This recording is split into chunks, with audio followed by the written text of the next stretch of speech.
Good evening, Bahamas. Coming up tonight on our news. The Environment Minister details the Minnis administration's plans for the New Providence landfill. BPL CEO says that the right team has now been assembled to get to the bottom of the issues. Senator Fred Mitchell suggested the Prime Minister should think before he speaks as it relates to changing his mind on a number of the country's pressing issues.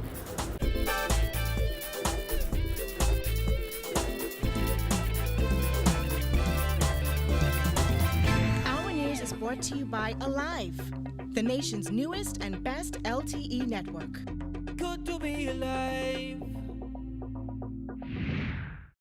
Welcome to our news and thanks for joining us. I'm Vonique Tude. Topping news tonight, Vice President of the Bahamas Christian Council, Archdeacon James Palacios, is backing government's proposed plans to amend citizenship laws. His support directly contradicts the stance taken by several prominent religious leaders, including Bahamas Christian Council President Bishop Delton Fernandez.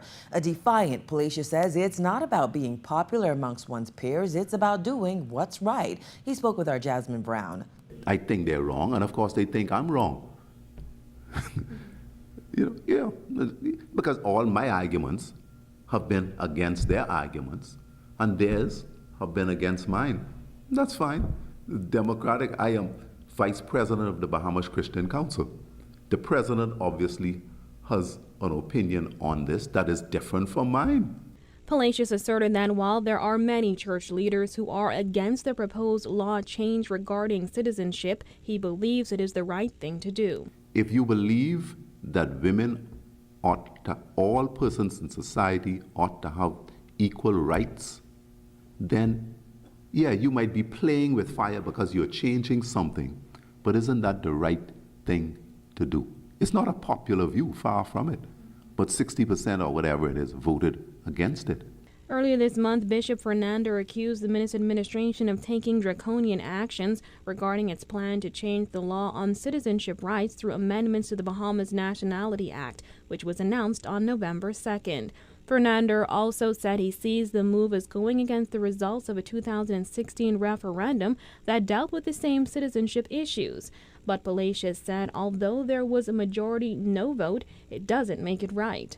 Majority wins, but it isn't always right. All right? Jesus was killed by popular demand. Was it right? Well, I guess it was a part of God's plan, but I hope you see the point I am making. The government intends to amend the law to ensure that all children born outside the Bahamas to Bahamian women automatically receive Bahamian citizenship. The government also proposes to amend the law to give children born to unmarried Bahamian men and foreign women an automatic right to Bahamian citizenship. I have absolutely no problem with that. That is consistent with what the heads of the major denominations in this country said in the run-up to the last election. And while there are many church people who were against or who were for the no vote, that was always the position of the major denominations. It is still my own bishop's position, and it has been mine. So, not an issue. And in fact, I'm thrilled that it's happening, because nobody should have certain rights that another person doesn't have based on gender. The announcement came over a year after the Christie administration's failed gender equality referendum. Palacios says he supported the referendum then and supports the questions included in it now. Reporting for our news, I'm Jasmine Brown. As members of the media gathered at the Bahamas Press Club Awards over the weekend to highlight the achievements of their peers, the Prime Minister sought to use the opportunity to school local journalists, whom he accused of going after fairly easy and exciting stories while missing what he called important and consequential stories on public policy.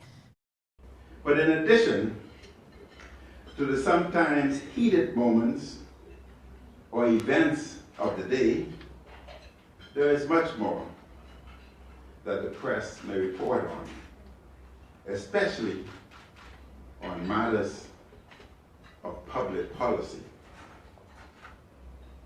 There has been a tendency by political journalists to mostly report on the clashes and drama of politics. Such reporting is fairly easy. Dr. Hubert Minnis, who ironically was named Person of the Year by the Press Club, said, while there is news in such events, there is more when reporting on government and politics. Some in the press often miss important and more consequential stories on important public policy questions. By example,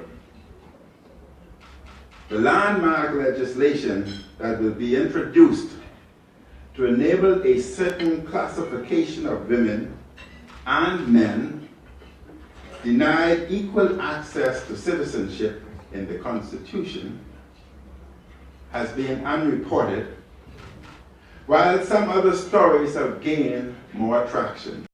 Now, contrary to the Prime Minister's assertion that the media has not reported on proposed amendments to the Bahamas Nationality Act, our news has covered numerous stories on this subject, including Bahamian mothers who have been unable to pass their citizenship on to their children, adults who consider themselves stateless because they were born outside of the Bahamas to Bahamian mothers, and some church leaders like James Palacios who are split on the issue. Meanwhile, Minnis's criticism of the media did not stop there. Nor the editors in British Broadcasting Corporation would allow their editors to write commentary or to host a radio program driven by personal opinion as well as commentary that purports to be news analysis. There has been a considerable blurring of reporting and commentary. Now on to another fairly easy story. As the government moves to create an independent director of public prosecutions, Attorney General Carl Bethel said today when it comes to discontinuing criminal cases by way of a nolle prosequi, both Progressive Liberal Party and Free National Movement governments have sinned and fallen short of the glory. He says government is hoping to end this practice and expects this bill to be enacted into law by the end of January 2018. I do not wish to dig up any buried bones of the past. Suffice it to say that the issuance of questionable discontinuances of prosecutions, what we all call nollies, and more recently funny nollies, has not been the exclusive preserve of any one party or any one government or any one attorney general. All, I say, have sinned and fallen short of the glory. Bethel, who moved for the second reading and committal of the Constitutional Amendment Bill 2017 in the Senate, says he could list several instances where the practice of discontinuing criminal cases has been abused, a practice he referred to as funny nollies. The Attorney General, who took a swipe at the former administration's Swift Justice Initiative, said it has been suggested that a lot of nollies were entered into to assist in addressing the significant backlog of cases. However, he says the culture of nollies must stop, and both governing parties are to blame. You could have swift justice by nollie in every single serious case. And now you don't want me to come and quote some reports that I had about what happened in the past. I'm not, I know. But I'm not dealing in this debate with any, because there's blame to go around, but funny nollies all around, and I ain't into that part. But there has been a culture of nollying in the past. Yes. I had reason to refuse one today. Absolutely. Don't come to me with that. Okay? Go there and fight the case. Win, lose, or draw. The issue of an attorney general issuing a nollie arose back in 2012 after acting AG Jerome Fitzgerald entered a nollie in the case against George and Janice Hayes, who were charged with possession of an illegal firearm and ammunition. Former AG Allison Maynard Gibson represented the Hayes until her cabinet appointment in May 2012. In the other place, members of the opposition were quick to, somewhat shamelessly in my view, point out that the notorious Hales nolle prosequi, issued at the instance of the former Attorney General under the hand of the acting Attorney General at that time, Jerome Fitzgerald, was claimed at that time to be a matter of national security. Hence, according to the PLP, nothing will change. Well, sorry, brothers and sisters, it's not that kind of party.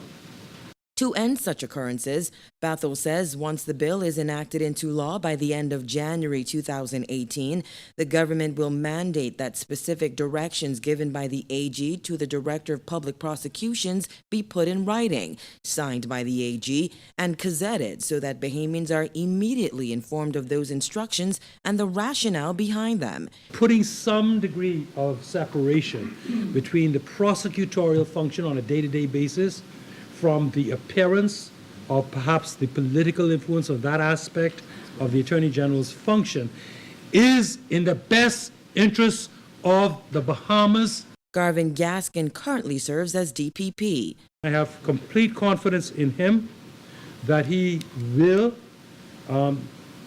be not only the first constitutional Director of Public Prosecutions, but certainly continue to be a great DPP. The Minnis administration has set a timeline for when the New Providence landfill will have new management. Days after posting notices inviting expressions of interest, Environment and Housing Minister Romy Ferrero revealed that government would select a preferred bidder by March 2018. The Environment Minister also slammed critics who have insisted government took too long to address problems plaguing the landfill. Jasmine Brown reports.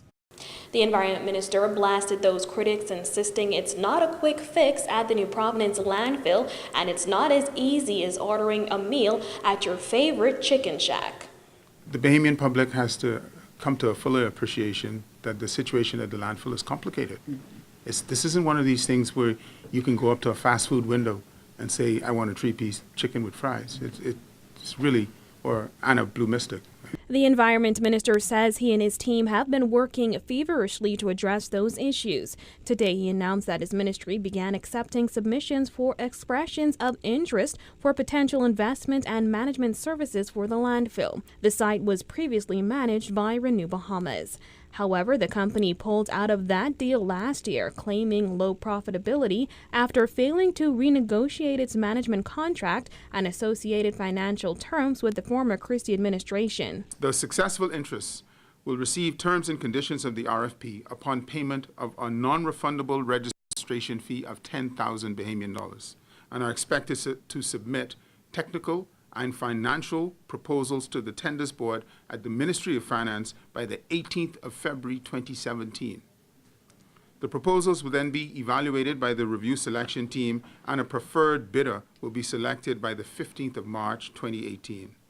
All unsuccessful participants will be informed of their status and the project is expected to close by the 30th of April. Today's announcement comes 6 months after the Minnis administration took office. Fixing issues at the landfill was a key campaign promise being touted by the Free National Movement in the months leading up to the 2017 general election.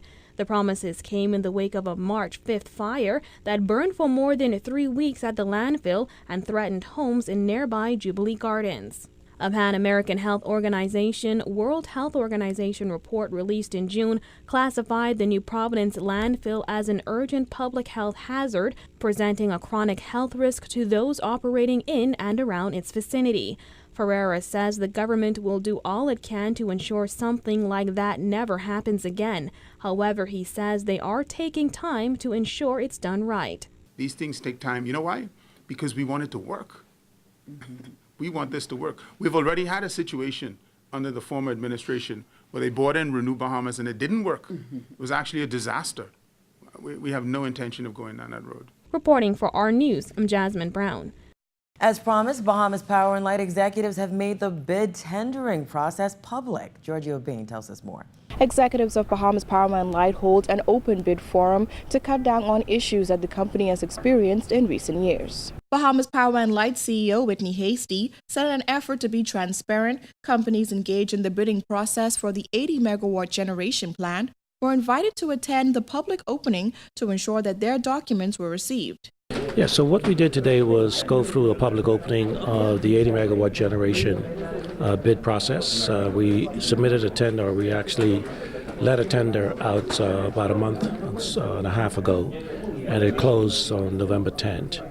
What we wanted to do today was to publicly open the bids so that all bidders can know that their bids, had they submit a bid, that those bids were received. BPL currently employs 80 megawatts of rented generation. While Hasty chose not to give a timeline on when the selection will be made, he stressed that with so many of the generators being outdated, they need to move quickly. The 80 megawatts of generation that we would have put out for bids was simply to replace, really serve a couple of purposes.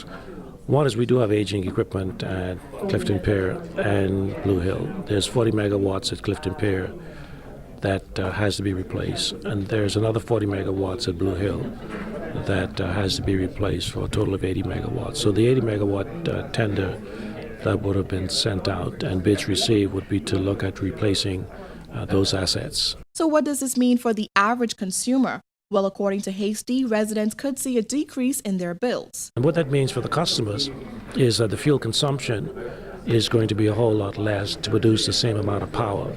And so on the fuel charge, customers can see less on fuel charge with newer generation that has more ability to put more power on the bid at less fuel consumption. When asked how he felt about the recent issues surrounding BPL making headlines in recent weeks, Hasty says he now thinks that the right team is in place to get the issues under control. I think BPL is on the right track in terms of, with my appointment, with the appointment of a new COO and Christina Ralston. I think we've now got in place two individuals who understand this business, not only from a generation where energy supply originates, but also from a T&D perspective where energy is transmitted and distribution to businesses and homes. Reporting for our News, I'm Georgia Bain. Senator Fred Mitchell calling the Prime Minister out for being hypocritical on a promised pay raise for MPs.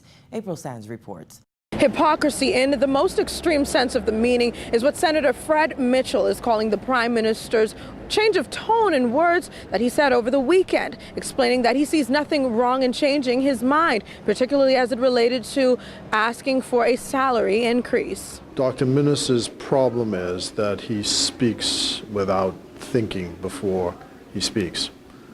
And it is clear that he took his colleagues by surprise by the comments that he made. So he does not even have the support of his backbench, nor in fact of his cabinet. Minnis has come under heavy fire for announcing plans to implement a pay raise for members of parliament in the next budget, despite telling reporters in 2014 that he would not support such a move when Bahamians are suffering. However, Minnis told the Tribune he is not wrong for changing his mind on the matter. Minnis said, quote, "If I am headed out east, then somewhere I decide to turn around and head west. Am I wrong?" If you see the comments made by various ministers, the cabinet itself is split on the issue. So I don't think it's going to get very far.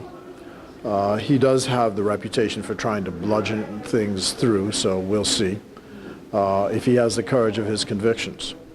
But certainly it is hypocrisy in the extreme to be making these remarks. In 2014, a House Select Committee proposed salary increases for MPs, arguing they haven't received one since the late 1980s.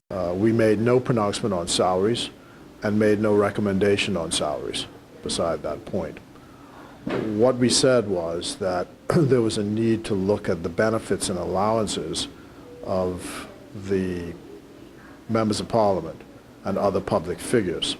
And there's a whole set of recommendations with regard to that and with regard to the running of political parties, and also with the fact that we need a new parliamentary complex. So that's our last formal position on it. Mitchell says the question of salary should not be decided by the Prime Minister or his cabinet, but rather in the same manner as judges' salaries. Reporting for our News, I'm April Sands. Still to come on our News, government beefing up environmental legislation to prevent future oil spills. So stay tuned.